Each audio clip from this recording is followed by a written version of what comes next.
వానాకాలంలో పచ్చటి పొలాలు నిండిన ఊరు వెంకటాపురం. అక్కడే పొలాల్లో నిత్యం శ్రమించే గోవింద్ పొద్దుపోయే సమయానికల్లా గుడి ఊరేగింపు వినిపించేదిగా దారి తీసేవాడు.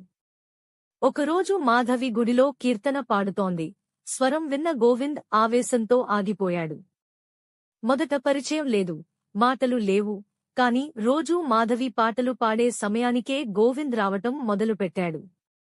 ఒకరోజు తాతయ్య గమనించి నవ్వుతూ అడిగాడు, పాటలకే వచ్చేవాడివా? లేక గానం వెనక గుండెగానం ఉందా? ఆ మాటకు తలవంచాడు గోవింద్.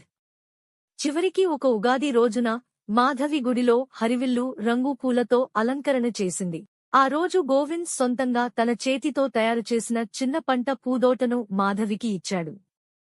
ఈ చెట్లు పెరుగుతున్నట్టు మన ప్రేమ కూడా పెరగాలి. మాధవి నవ్వింది. మొహంలో వెలుగు పూసింది. ఆ రోజు మొదలైన ప్రేమ పొలాల్లో పచ్చికలా పెరిగి